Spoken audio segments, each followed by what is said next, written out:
Welcome in, Laker Nation. Fired up to be with you on the Lakers Report. And I wish I had better news to report, but we all watched this Los Angeles Lakers team, the front office, and everybody else stand pat at the 2024 NBA trade deadline. A move was not made, and I, for one, am a little bit disappointed. But hey, that's what the Lakers Report is for. We're here to air it all out and really dissect and break it all down. And that's what we will do next. But first, I got to know right away, sound off. If you want to air your frustrations, go ahead and do so. But if you want to keep it real simple, that's fine as well. Do you wish Los Angeles would have made a trade at the deadline? Type Y for yes or N for no, because I know you got an opinion on this one, and I desperately want to hear. So type Y for yes if you wish they would have made a trade. Type N for no if you're fine with the fact that Rob Pelinka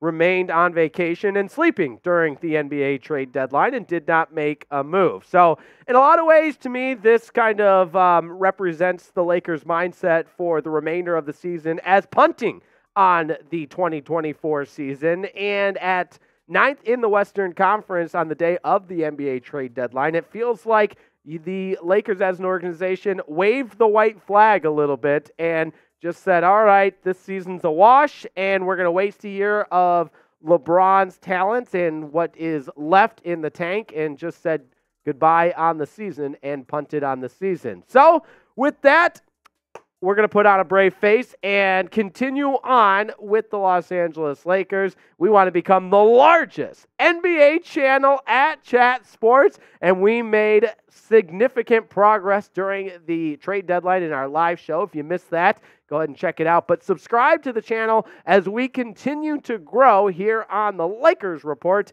and become the largest NBA channel at Chat Sports. I believe we can do it, and even though the Lakers might have punted on the season, we are going to continue our prowess and continue our growth here on the Lakers Report and become the largest channel. So subscribe, and I know you got friends that are Lakers fans, and hey, we bring you daily Lakers content each and every day, as well as exclusive live shows, and of course, an inside look at the Lakers like nobody else can. And oh, by the way, it's all free. So with that said, here's what the Lakers roster looks like moving forward. And maybe you have that belief that this can be a team that returns to its prominence when they were winning the in-season tournament. And I know it's just the in-season tournament. Relax a little bit, Riepma. But at the end of the day, they were still playing at an elite level during that time period. And they showed some signs as of late.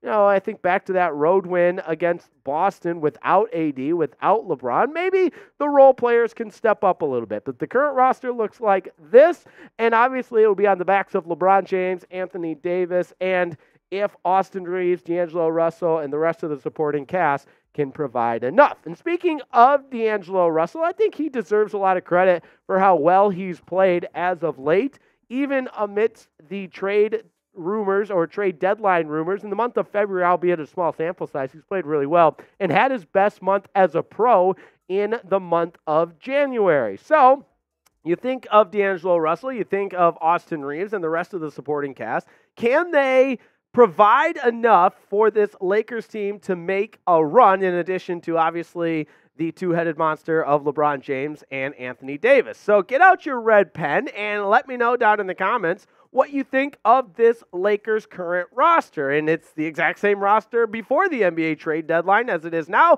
because Rob Pelinka was asleep during the NBA trade deadline and just decided to take the day off.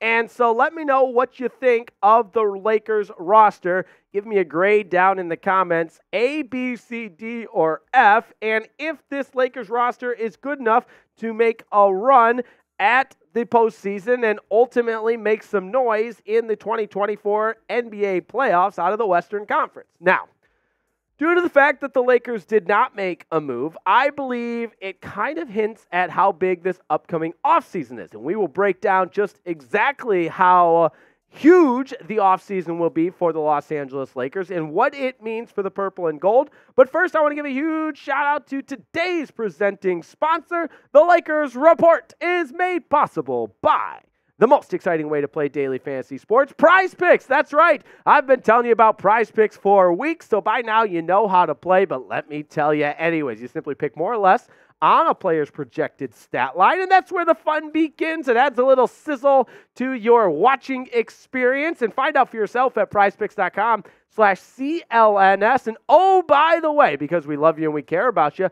we've got up to a $100 deposit match waiting for you at prizepicks.com/CLNS. prizepicks.com/CLNS for up to a $100 deposit match. And here's what I'm working with tonight. I'm picking more on LeBron James' rebounding total. I'm picking more on D'Angelo Russell's point total at 17.5.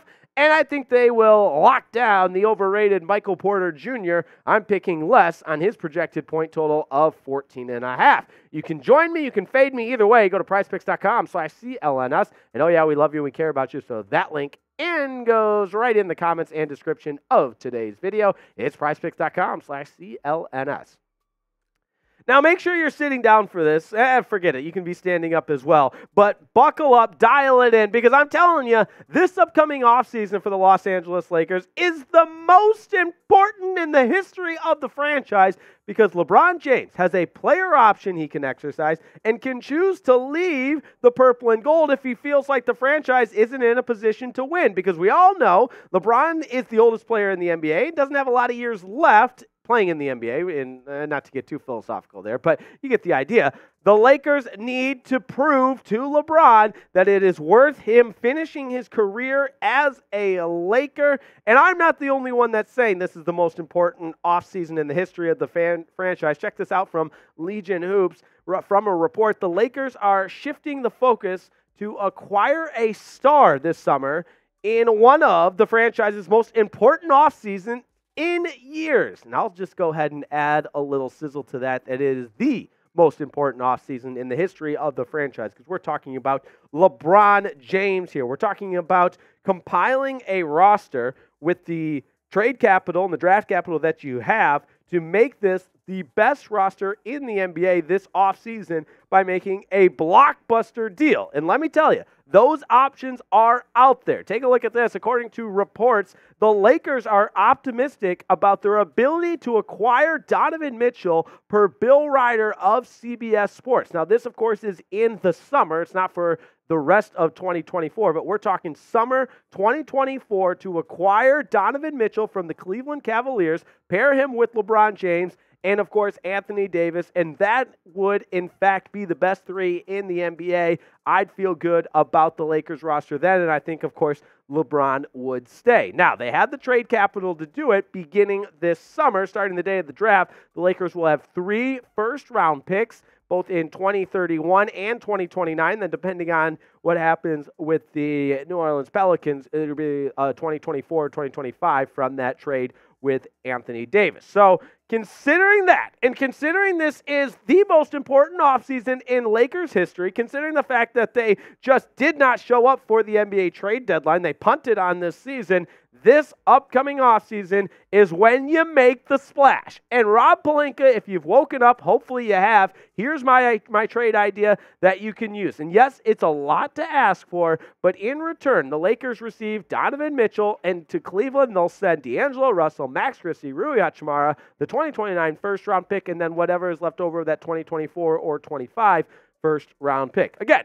it's a lot to process, and it's a lot to give up, but I think the risk is worth the reward. But be honest with me. Let me know what you think. And let me know what you think of this Lakers front office in general. What's your confidence level in the Lakers front office? Because, again, we saw Rob Pelinka punt on the trade deadline and leave the roster as is. So scale your confidence level in the Los Angeles Lakers. Scale it for me 1 through 10. Now, as always, I never sugarcoat anything here on the Lakers Report. That's why you subscribe. But this deadline sucked. It was terrible. It blew chunks. It was crummy, however you want to put it.